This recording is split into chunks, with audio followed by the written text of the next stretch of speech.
The gate agent called my name over the intercom, and my hands were shaking so bad I could barely hold my phone. Final boarding call for passenger Ashley Mercer, Gate B14. This is your final boarding call. I had maybe 45 seconds before they closed that jet bridge door. My rolling carry-on was already in my hand, my boarding pass pulled up on my screen. Everything I needed for the next chapter of my life fit into one 22-inch bag and a laptop case. 3 years of marriage, a house in the suburbs of Columbus, Ohio, a joint bank account, and a man I had loved more than I'd ever loved anything. All of it was about to become past tense in a matter of seconds. I turned around. The terminal was crowded for a Tuesday morning. Business travelers, a family with 2 screaming toddlers, an older couple sharing a breakfast sandwich from the McDonald's kiosk. Nobody was paying attention to me. Nobody knew that what I was about to do would blow up my entire life and drag it onto the internet for millions of strangers to pick apart. Nobody knew that the man I was divorcing was, at that exact moment, sitting in a maternity ward 17 miles away, holding the hand of a woman who had just given birth to his child. I unlocked my phone, opened Facebook. My fingers typed the words I had rehearsed in the bathroom mirror at 5 a.m. that morning while my cab to the airport idled in the driveway. I hit post. Then I walked through that gate. What happened next? The phone calls, the screaming voicemails, the absolute implosion of everything I thought I knew about my marriage started before the wheels even left the ground. But to understand why I did what I did, why I chose that moment and that method, and that very specific, very public way of burning it all down, you need to understand what my life looked like before I knew the truth. Because for a long time, it was pretty damn beautiful. I met Daniel Mercer at a work happy hour in the spring of 2019. I was 28, working as a project coordinator for a mid-size marketing agency downtown. He was 31, a structural engineer with a firm 2 blocks away, and he had wandered into the same rooftop bar because his coworker knew my coworker, and someone had sent a group text that said, "Drinks, 6 p.m., you're coming." He was tall, broad-shouldered, with this easy smile that made him look perpetually like he was in on some private joke. Not flashy. He was wearing a plain navy blue button-down and khakis, which, I will admit, is not exactly how you imagine your future husband when you're in your 20s and still half believing in movie magic. But there was something about the way he listened. I was talking to a group of people about some minor disaster at work. Our biggest client had rejected an entire campaign 3 days before the launch, and Daniel was the only one in the circle who asked follow-up questions. Not to impress me, he genuinely wanted to understand the problem. We talked for 3 hours. We closed out that bar and moved to the pizza place on the corner and talked there until they stacked the chairs around us. He texted me at 11:47 p.m. while I was still in the Uber home. "I had a really good time tonight. Can I take you to dinner on Saturday?" Not, "We should hang out sometime." Not a vague, non-committal suggestion designed to give him an exit ramp. A specific day, a specific intention. I remember sitting in that back seat, streetlights sliding past the window, reading that text probably 6 times with this stupid grin on my face. We dated for 2 years before he proposed. Looking back, I can see that the timeline felt intentional on his part, not because he was building something real with me, but because he was managing something else entirely on the side. But I didn't know that then. What I knew then was that he was consistent, thoughtful, and present in a way that men I dated before had never been. He remembered things. He remembered that I hated cilantro and loved the window seat and got anxious in crowded parking garages. He showed up when he said he would. He called when he said he'd call. My mother, Linda, adored him. That was its own kind of endorsement, because my mother did not adore easily. She'd watched my older sister, Karen, go through a brutal divorce from a guy everyone had warnings about, but nobody said out loud. And after that, Mom had developed what she called her husband radar. She claimed she could tell in the first 15 minutes whether a man was trustworthy or not. She met Daniel at Thanksgiving of 2019, 4 months into us dating, and by the time we were loading the dishwasher after dinner, she pulled me into the kitchen and said, "Ashley, you hold on to that one." I held on. We got engaged in December of 2020, right in the middle of the pandemic, which sounds insane in retrospect, but at the time felt like the only sane thing happening. The world was chaos. We were each other's constant. He proposed in our apartment. We'd been living together since April when his lease was up, and it seemed ridiculous to pay 2 rents. With my grandmother's ring that he'd somehow gotten from my mother without me knowing. No big public spectacle, just the 2 of us in the kitchen on a Sunday morning, him on one knee, me in a ratty college sweatshirt with a mug of coffee in my hand. I cried so hard I spilled the coffee. We got married in September of 2021. Small ceremony, 40 people, outdoor venue outside Columbus because we were still being cautious about indoor gatherings. My sister Karen was my maid of honor. His best friend Tyler was his best man. We wrote our own vows. His made me cry. Mine made him cry. My dad danced to Van Morrison and knocked over a centerpiece, and everyone laughed, and it was perfect. We bought our house in Westerville 6 months later, in March of 2022. 4 bedrooms, 2.5 baths, a backyard big enough for a garden and a future swing set, HOA that was annoying but manageable. We paid $387,000, which felt terrifying and exhilarating in equal measure. Daniel's salary as a senior engineer was solid, just under 6 figures, and I'd been promoted to senior project manager, so between the 2 of us, we were comfortable. We had a joint savings account with $42,000 in it. We were putting money into both our 401ks. We were building something. I planted tomatoes that first summer. I hung curtains and picked paint colors and spent 3 weekends arguing with Daniel about whether the guest bathroom should be navy or sage green. He wanted navy. I wanted sage. We compromised on a dark teal that we both ended up loving. The neighbor across the street, an older woman named Barbara, brought us a casserole the first week we moved in and told us the block had a 4th of July cookout every year and that we were welcome. It was the life I had wanted. Not a glamorous life, not a perfect Instagram life, but a real one. A warm, ordinary, Tuesday night cooking dinner together kind of life. A life where someone saved you the last of the good coffee and knew which side of the bed you liked and texted you, "Drive safe," every single morning. That was the life I thought I had. The first crack appeared on a Wednesday evening in October of 2022, about 18 months into our marriage. It was small, so small I almost missed it. Daniel came home 45 minutes later than usual, which wasn't remarkable on its own. He had a project with a tight deadline, and late nights happened. But he came home strange. That's the only word I have for it. He was physically present, but somehow not there.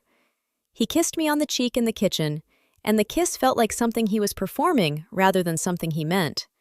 He sat down at dinner and moved his food around his plate, and when I asked him how his day was, he said, "Fine," in a tone that could have meant anything. "You okay?" I asked.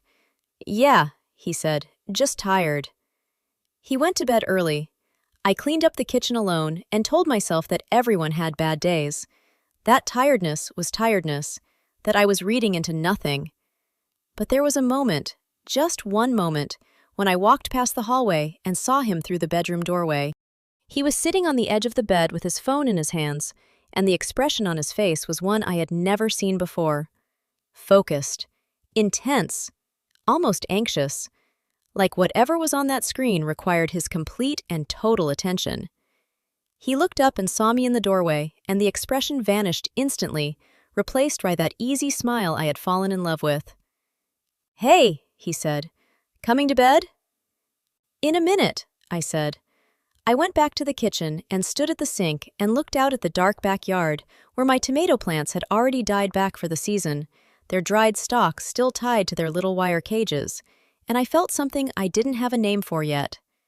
Not suspicion, not fear, just a very quiet, very cold sense that something had shifted. I told myself I was wrong. I told myself that for a long time. I kept telling myself I was wrong for about 6 more weeks. 6 weeks of watching him a little more carefully than I used to. 6 weeks of noticing the small things. How he always took his phone to the bathroom now. How he'd started angling his laptop screen away from me when I walked past. How some evenings he'd go quiet in a way that felt deliberate rather than tired. None of it was proof of anything. All of it could be explained. I was a project manager by trade, which meant I was professionally trained to look for patterns and problems, and I was starting to think maybe I was applying that skill set to my marriage in a way that wasn't healthy. In November, I mentioned it to my sister Karen. We were on the phone, me pacing around the kitchen while Daniel was at what he said was a work dinner, and I kept my voice low, even though I was alone in the house.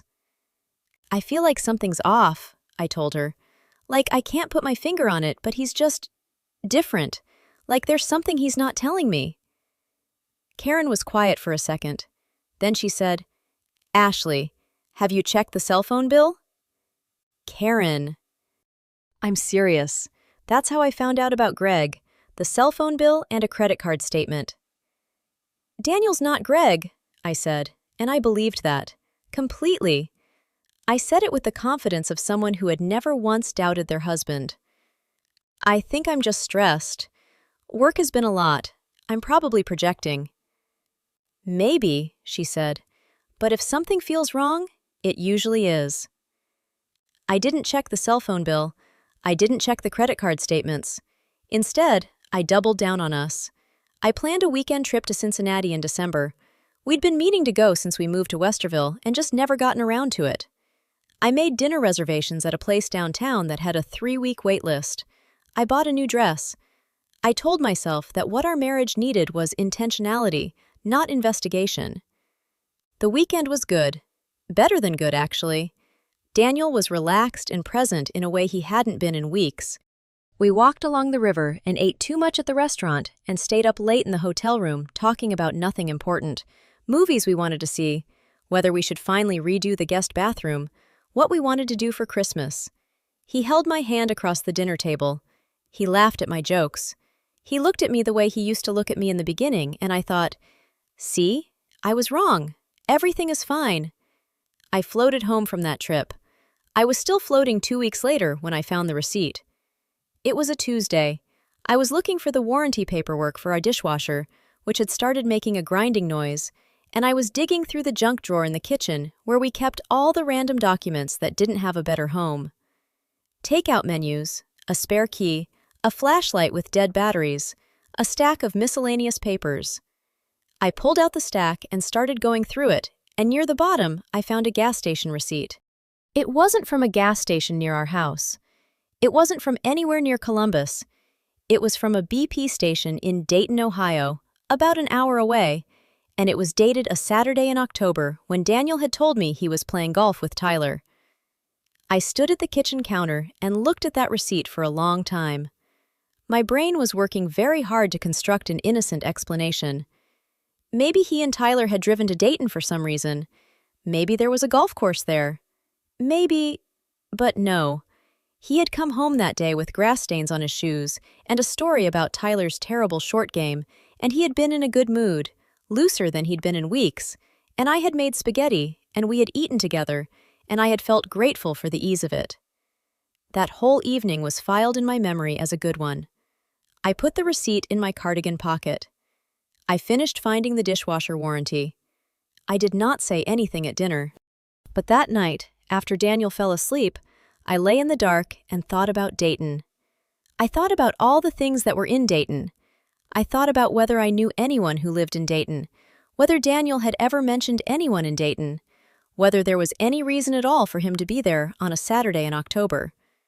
I came up with nothing. The next morning, I waited until he left for work, and then I sat down at the kitchen table with my laptop, and I pulled up our shared credit card account, the one we used for household expenses, and I started going back through the statements. For a long time, I didn't see anything. Groceries, gas, the mortgage auto payment, a charge from the hardware store when we were fixing the fence. Normal life, normal expenses. I went back 3 months, 4 months, 5 months. And then I saw it. And once I saw it, I couldn't unsee it. There were hotel charges, small ones, under $100 each, from places like the Hampton Inn in Dayton and a Best Western in Newark, Ohio. They were spaced out, not every week, not even every month, but consistently enough that when I put them in order, they formed a pattern that went back almost a year. 8 months of occasional overnight charges at hotels in cities that were close enough to Columbus that he could get there and back without raising suspicion, but far enough that I'd never randomly run into him. 8 months. My hands were ice cold. I got up from the table and walked to the window and stood there looking out at the backyard, at the dead garden, at the gray December sky, and I did the math in my head. 8 months. That took us back to April. Spring. Right around when the late nights had started, and the distracted dinners had started, and the phone that went everywhere with him now had started. I thought about my mother's husband radar. I thought about Karen telling me to check the credit card statements. I thought about our Cincinnati weekend, which I had taken as proof that everything was fine. I went to the bathroom and threw up. That evening, I was on the couch when Daniel got home, and I had the credit card statements printed out and sitting on the coffee table in front of me. I had spent the entire day deciding how to do this. I had written out what I wanted to say. I had practiced it.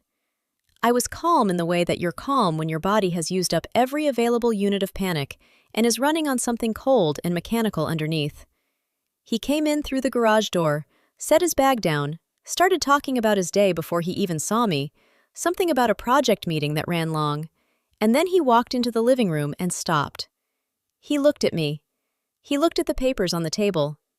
Something crossed his face so quickly I almost missed it. "Hey," he said. "You okay?" "Sit down, Daniel." He sat. Slowly, like a man approaching something he wasn't sure of. "You want to tell me what these are?" I slid the top page across the table toward him. He looked at it. He didn't pick it up. A long moment passed. "Ashley." 8 months, I said. My voice was steady. I had promised myself it would be steady. 8 months of hotel charges in Dayton and Newark, and I don't even know where else. You want to start explaining, or do you want me to start asking specific questions? He exhaled. He put his elbows on his knees and his face in his hands, and he sat there for a moment that felt like it lasted an hour. "It's not what you think," he said into his hands. "Daniel, look at me!" He looked up. His eyes were red. He looked, for just a second, like a man who was genuinely ashamed, and some terrible part of me latched onto that, onto the shame, like it was something I could work with. "I met someone," he said, "last spring, at a conference. It wasn't supposed to be anything. It just—" "Who is she?" He hesitated. "Her name is Brianna. She lives in Dayton. She's in engineering, adjacent field. We met at a conference in Cincinnati in April." April. The same month the late nights started. The same month everything shifted. "How long?" I said. "Since May." He said it quietly. "Ashley, I am so sorry. I know that doesn't— Are you still seeing her?" Another pause.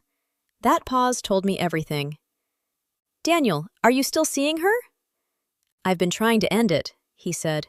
"I want to end it. I want to fix this. I don't want to lose you."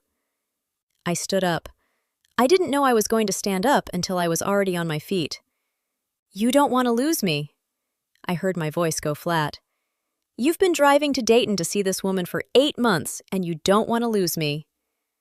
"I know how that sounds. I know." He stood up too, reached for my hand, and I stepped back. "Ashley, please. I made a terrible mistake. I know that. I want to do whatever it takes to fix this.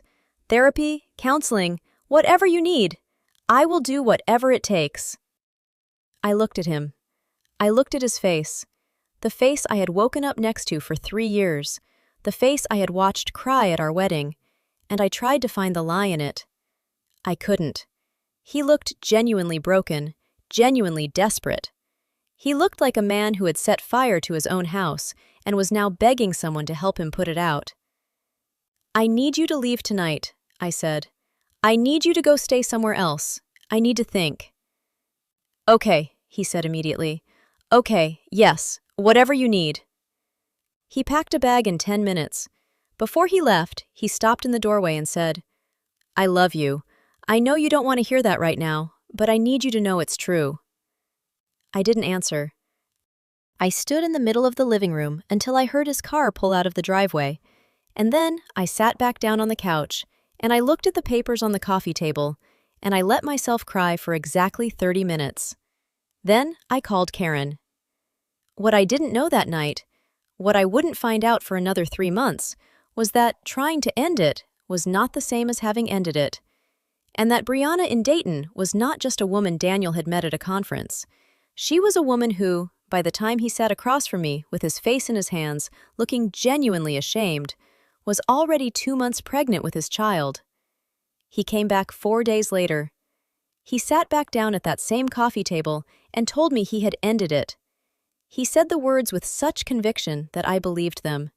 He said he'd blocked her number, that he'd told her it was over, that he was completely committed to saving our marriage. He cried again. I cried. We held each other on the couch for a long time. We started couples therapy in January with a woman named Dr. Patricia Walsh, whose office was in a beige building off Route 161. 50-minute sessions, twice a month, $175 a session after insurance. Daniel was the one who found her. Daniel was the one who made the first appointment. He showed up to every session, did every exercise she assigned, read every book she recommended. He was the model of a man trying to save his marriage, and I watched him do it, and I let myself believe that it was real.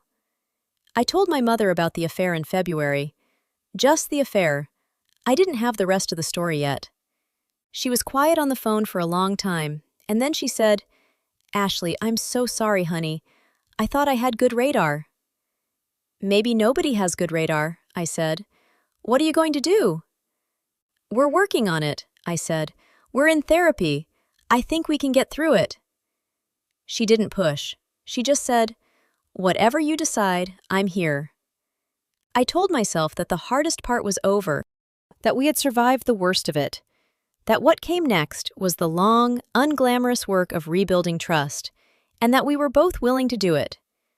I was still telling myself that on the Thursday afternoon in March, when I got a direct message on Instagram from an account I didn't recognize. Just a username, no profile picture, no posts. The message was 3 sentences long. "Your husband never ended it. She's pregnant. I thought you should know." I read it 3 times, sitting in my car in the parking lot of a Kroger, a bag of groceries in the back seat. My hands were completely still.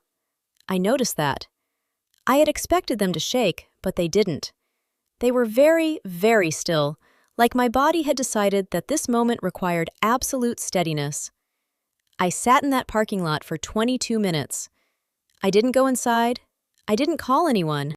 I just sat there while the afternoon light changed, and a woman loaded a stroller into a minivan 2 spaces over, and a Kroger employee collected carts from the corral, and I thought about what I was going to do next.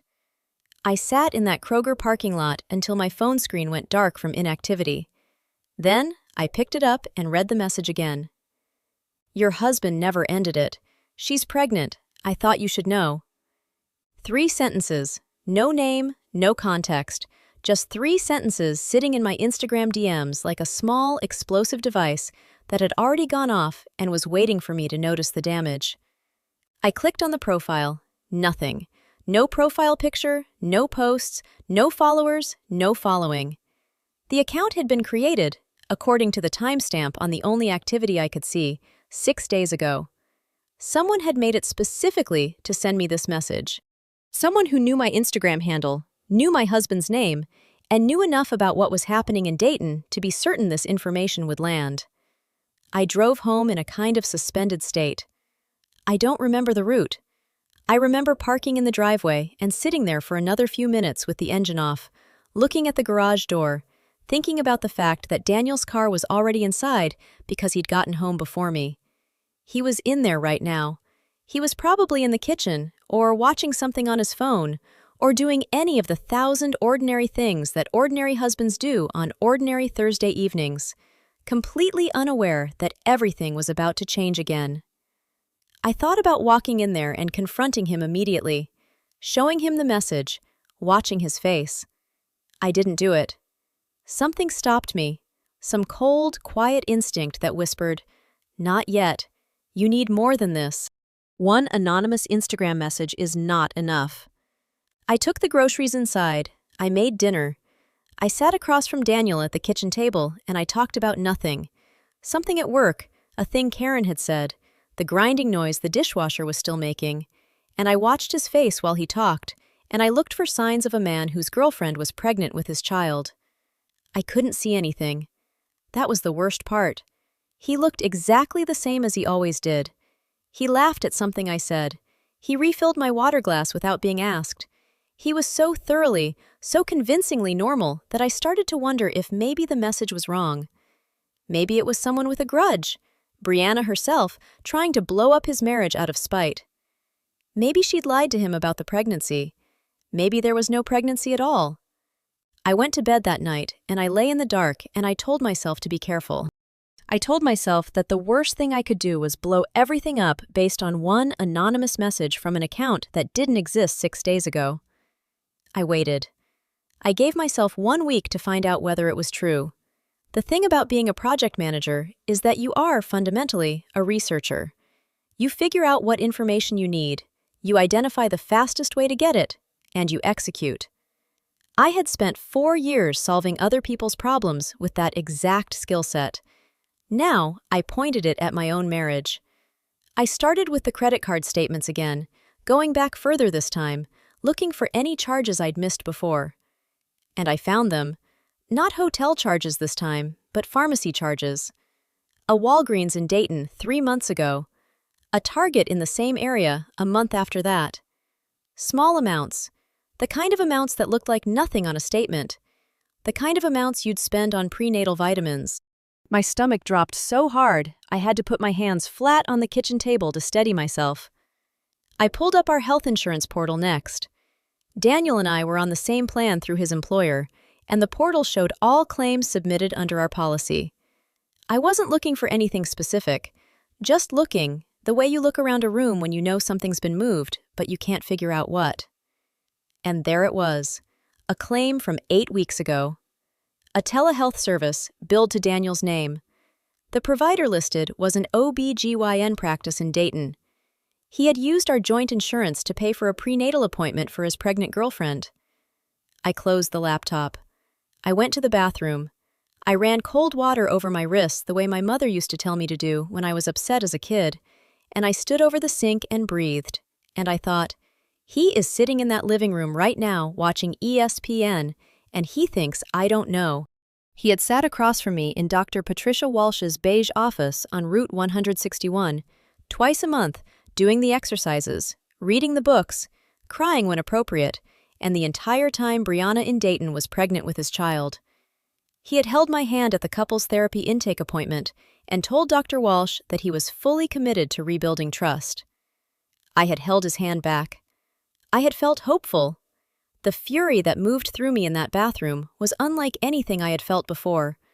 Not the hot, chaotic anger of the first night, when I'd slid the credit card statements across the coffee table.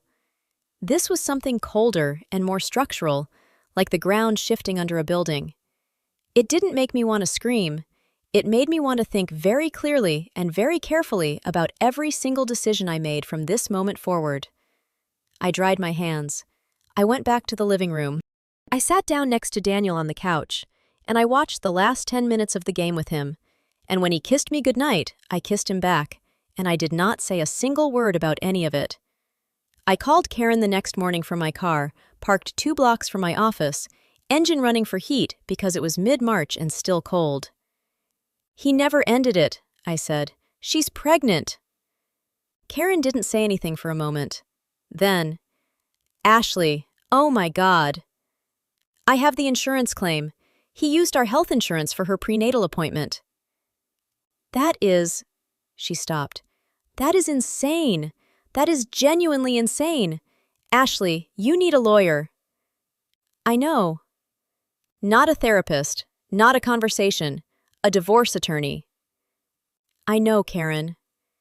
"Because if she's pregnant, there's going to be a child support situation, and you are on that insurance policy, and your joint finances are—" "Karen."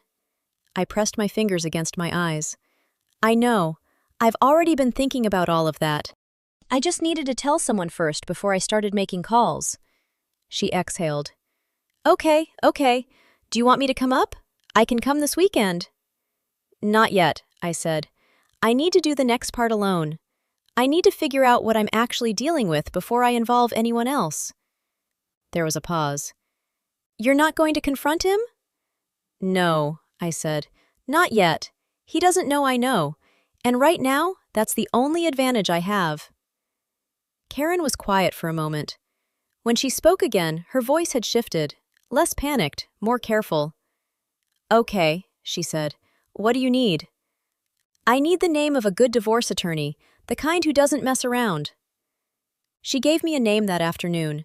A woman named Margaret Osei, who had an office in downtown Columbus and who Karen had found through a friend who'd gone through a brutal custody dispute 2 years earlier. She's not cheap, Karen said, but she's the kind of lawyer who reads the fine print on everything and doesn't let anything slide.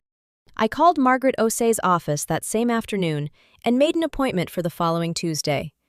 I told Daniel I had a work dinner. He said, "Have fun," and went back to whatever he was doing on his laptop. I went to that appointment in a blazer I normally wore to client presentations because I wanted to feel like myself, like the version of myself who was competent and organized and not falling apart. Margaret Osei's office was on the 14th floor of a building on High Street, and she was a small, precise woman in her mid-50s with natural hair and reading glasses pushed up on her forehead and an expression that suggested she had heard everything and was not easily shocked. I laid out everything in front of her: the credit card statements, the insurance claim, the anonymous Instagram message, the 8 months of hotel charges, the couples therapy that had been running simultaneously with an ongoing affair and an unknown pregnancy. She listened without interrupting. When I finished, she folded her hands on the desk and said, "How long have you been married?" 2.5 years, I said. Is the house in both names? Yes. Joint bank accounts? One joint, one each separate. Do you have children? No. She nodded slowly. The insurance claim is significant. He used marital assets, your joint insurance policy, to cover expenses related to an extramarital relationship. That's relevant to asset division.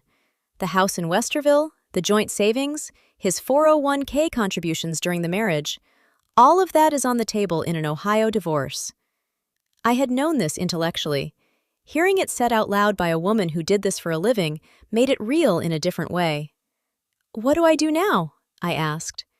You document everything, she said. Every financial record you can access. Bank statements, investment accounts, credit card history. You make copies and you store them somewhere he can't access. You do not move money. You do not close accounts. You do not change anything that could look like dissipation of assets. You continue as normal until we have everything we need. And then? She looked at me over the top of her reading glasses. And then we file. On your timeline, not his. On your timeline, not his. I drove home from that meeting with something I hadn't felt in months sitting in my chest. Not happiness, not relief. Something more like orientation, like a compass needle swinging back toward north. I knew where I was. I knew what direction I was moving. Daniel was asleep when I got home. I stood in the doorway of our bedroom for a moment, looking at him. The broad shoulders, the easy way he slept, the face I had watched for 3 years and thought I knew completely. And I felt the strangest mix of grief and clarity I had ever experienced. Grief for the man I had thought he was. Clarity about the man he actually was. I went to the guest bedroom that night. I told myself it was because I didn't want to wake him. The truth was, I didn't want to lie next to him in the dark knowing what I knew. The guest bathroom was still the dark teal we'd compromised on, the color we'd both ended up loving, and I lay in the bed in that room and stared at the ceiling and made a list in my head of everything I needed to do. Over the next 6 weeks, I did it methodically. I copied every financial document I could access and emailed them to a new account Daniel didn't know about. I tracked the balance in our joint savings. $42,000, still intact. I started documenting my own spending separately, paying for things with my personal debit card so there would be a clean record. I met with Margaret Osei 2 more times, each time with more information, each time feeling more certain about the path forward. I did not confront Daniel. I sat across from him at dinner and slept in the same house, and went to the last 2 couples therapy sessions with Dr. Patricia Walsh, because canceling suddenly would have tipped him off, and I wasn't ready for that yet. The last therapy session was on a Wednesday in late April. Dr. Walsh asked us each to share one thing we felt hopeful about. Daniel said he was hopeful about our communication. He said it with perfect sincerity. I said I was hopeful about the future, which was true, just not the future he thought I meant. I drove home from that session and sat in the driveway and pulled up the airline app on my phone. I had been offered a position in Seattle 3 weeks earlier, a director-level role at a larger agency, the kind of opportunity that didn't come twice. I had told Daniel about the offer. He'd said it was a lot to think about. He'd said he wasn't sure he could transfer his job. He'd said we should take our time. I booked the flight for the following Tuesday morning. Then I pulled up my contacts and I texted Margaret Osei. "I'm ready to file. Let's talk tomorrow." Her response came back in 4 minutes. "I'll have the paperwork ready. One question. Do you want him served before or after you leave?" I looked at that question for a long time. Before or after? Quiet or loud? Private or public? And then I thought about 8 months of hotel charges. I thought about the insurance claim for a prenatal appointment at an OB/GYN in Dayton. I thought about sitting in Dr. Walsh's beige office twice a month while Daniel held my hand and talked about rebuilding trust. And somewhere in Dayton, a woman was getting further along in a pregnancy he had never once mentioned. I thought about what it would mean for him to find out the way I had found out, through a document, through a record, through something cold and clinical, delivered when he wasn't expecting it. I typed back, "Neither. I have a different idea." Margaret's response came back in 4 minutes, and I stared at those 2 words, neither and idea, until they stopped looking like English. My different idea had taken shape over the previous 48 hours, the way a storm forms, slowly at first, then all at once. It started with a conversation with Karen, who had driven up from Cincinnati the weekend before and sat with me at the kitchen table while Daniel was supposedly at a work site inspection in Newark. Karen brought wine and her laptop and the specific, focused energy she always brought to a problem that needed solving. "Tell me exactly what you want," she said, "not what you're entitled to legally, what you actually want." I thought about it. "I want him to feel what it's like to not see it coming," I said. "I want him to be in the middle of something he thinks is completely separate from me, something he thinks I don't know about, and have it explode in his face." Karen looked at me for a long moment. "So you want to time it?" "I want to time it perfectly." She nodded slowly and poured more wine. "Okay, then we plan." The Facebook post was Margaret's idea, technically, or rather, Margaret had been the one to point out that a public declaration of intent to divorce, posted before service of papers, was not legally problematic in Ohio and could not be used against me in proceedings. "People announce things on social media all the time," she said, dry as toast.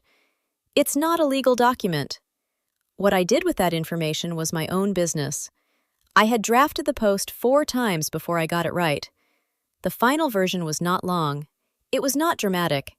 It didn't name Brianna. It didn't describe hotel charges or prenatal appointments or insurance fraud. It was clean and specific and devastating in exactly the way I intended. After careful consideration and with a heavy heart, I'm sharing that Daniel and I are divorcing. This wasn't a decision I made overnight. I want to thank everyone who has been part of our lives these past 3 years. I wish Daniel well, especially as he prepares to welcome his child, which I learned about in March. I'm moving forward. I'll be in Seattle starting Tuesday. Love to all of you. 47 words after the opening. The phrase, his child, which I learned about in March, was doing the work of an entire conversation I was never going to have with him again. I had scheduled the post to go live at 8:47 a.m. on Tuesday. the same minute my gate agent called my name for final boarding at B14. I had also, the night before, texted the post to Karen, to my mother Linda, and to my friend Jess from work, so that none of the people I loved would be blindsided. So they'd know before the world did. So when the notifications started rolling in, the people I cared about were already holding the information carefully instead of reading it cold. What I hadn't told anyone, not Karen, not my mother, not even Margaret, was that I knew where Daniel was going to be at 8:47 a.m. on that Tuesday morning. I knew because I had finally done what Karen told me to do a year ago. I had checked the phone bill. Not our joint account, his personal cell, which was in his name alone, which I had no legal right to access, and which I had accessed anyway through a method I will decline to describe in detail, but which involved a password Daniel had been using since 2018 and had never changed. Brianna's due date was the second week of May. She had gone into early labor on Monday. I knew this because Daniel had gotten a call at 9:47 p.m. that made him go very still on the couch, and then he'd stood up and said he needed to step out for a minute, and I'd heard him through the kitchen window talking in a low, urgent voice in the backyard. He'd come back inside and said his mother had called about a plumbing issue. His mother lived in Phoenix. I had gone to bed. I had lain in the dark in the guest room. I'd been sleeping there for 2 weeks by then, claiming insomnia, and I had looked at the ceiling and thought, tomorrow morning he is going to be in a maternity ward in Dayton, Ohio, 17 miles away, holding the hand of a woman who is having his baby. And I had felt, for just a moment, the full weight of everything that was. And then I had set it down and thought about logistics instead, because that was how I survived. The cab had picked me up at 5:30. I had my rolling carry-on and my laptop case. I had said nothing to Daniel, who was still in the bedroom, presumably asleep, presumably having slipped back in at some point during the night. I had stood in the doorway of the living room for one moment, looking at the dark teal guest bathroom door, and then I had walked out. At gate B14, when the gate agent called my name for the final time, I hit post. I walked through the jet bridge with my heart going like a drum, and I found my seat, and I put my bag in the overhead bin, and I sat down. And before the flight attendant did her phone announcement, my phone lit up 17 times in 45 seconds. The first call was Daniel. I didn't answer. The second call was Daniel. I declined it and put my phone on Do Not Disturb, but I could see the notifications piling up. Facebook comments, texts, a voicemail indicator. I turned the phone face down on my knee and looked out the window at the gray Ohio sky and breathed. The voicemail was 47 seconds long. I listened to it through one earbud while the plane was still on the tarmac, the engines winding up. Daniel's voice was not what I expected. I had expected rage, or at least the controlled, careful version of rage he deployed when he was trying to manage a situation. Instead, he sounded genuinely undone, breathless, like he'd been running, words stumbling over each other. Ashley, please, I know what you posted. I know. I'm coming, okay? I'm coming to the airport. Please don't get on that plane, please. I need you to hear me. I need you to let me explain. Please just wait for the gate. Please just tell them, Ashley, I love you, please. Don't do this, I'm coming. 17 miles. From a maternity ward where his girlfriend had just given birth to his child, he had gotten up and was driving to the Columbus airport to stop me from boarding a plane. I sat with that for a moment. The plane started to move. He called 11 more times before we reached cruising altitude. I know because I checked when the flight attendant said we were cleared to use devices. 11 calls, 4 voicemails, and a text that came in at 9:04 a.m. that said, I'm at the airport. I went to your gate. They said the plane left. Ashley, please call me. Please. I read that text at 32,000 feet over Indiana, and I felt something I didn't entirely expect. Nothing. Not satisfaction, not vindictive pleasure, not grief exactly, just a clean, quiet absence where all of that used to be. Like a room you finally finished packing up.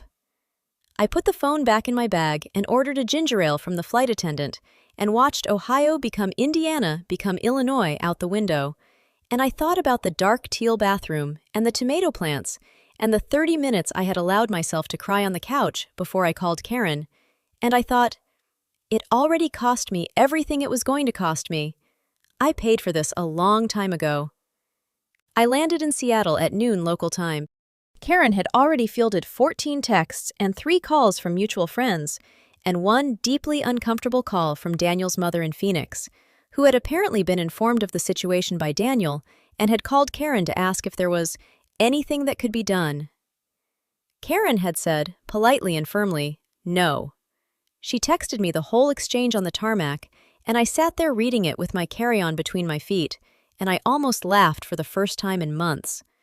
Margaret Osei filed the divorce papers that same afternoon. Daniel was served at the house in Westerville 2 days later, which meant he had to leave the maternity ward at some point to receive them, and that image, him standing at our front door in Westerville, a process server handing him an envelope, Brianna somewhere in Dayton with a newborn, was one I returned to occasionally in the weeks that followed. Not with pleasure, with a kind of grim arithmetic. This was the math of what he had done. These were the numbers adding up. The divorce took 7 months. Ohio is an equitable distribution state, which means the marital assets get divided fairly, not necessarily equally, and Margaret Osei was very good at making the case for what fairly meant in a situation where one spouse had used joint insurance to cover a mistress's prenatal care. The house sold in September for $401,000, $14,000 more than we'd paid, and after the mortgage payoff and fees, I walked away with my share. The joint savings were split.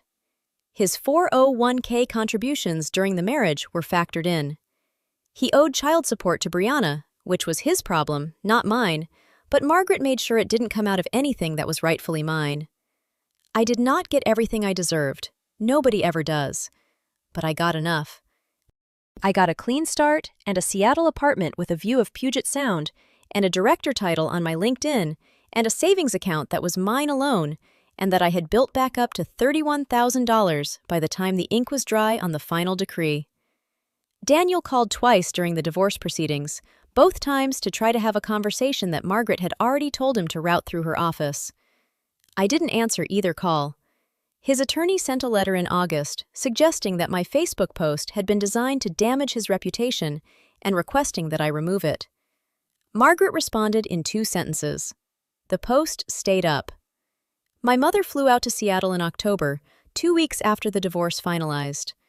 We took the ferry to Bainbridge Island and ate clam chowder and walked along the water, and she held my hand on the ferry the way she used to when I was little, and she said, "I'm sorry my radar failed you." "Your radar didn't fail me," I said. "He was just a very good liar for a very long time." She squeezed my hand. "Are you okay?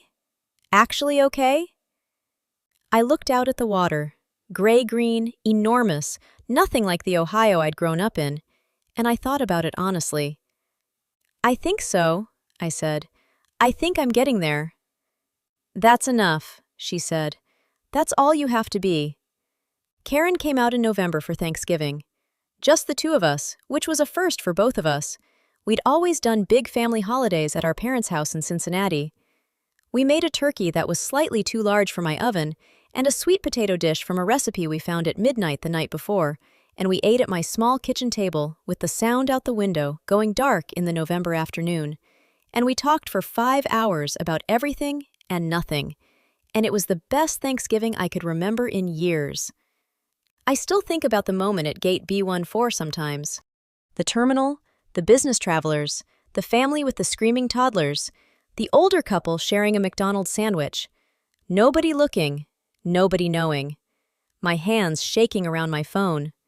The 45 seconds between the gate agent's final call and the jet bridge door closing. I think about Daniel in that maternity ward, getting up from whatever chair he was sitting in, leaving Brianna and a brand new baby, running for his car in the hospital parking garage, driving 17 miles to an airport to stop a plane that had already left. I think about what he was actually running toward. Not me, not really. He was running toward the version of his life where nothing had consequences. The version where he could have the marriage and the affair and the child and the house in Westerville and the couple's therapy sessions and all of it, perfectly managed, nobody knowing the full picture. That version of his life closed at 8:47 a.m. on a Tuesday morning in May when I hit post and walked through a gate. Some doors, once they close, stay closed. I've learned to be grateful for that.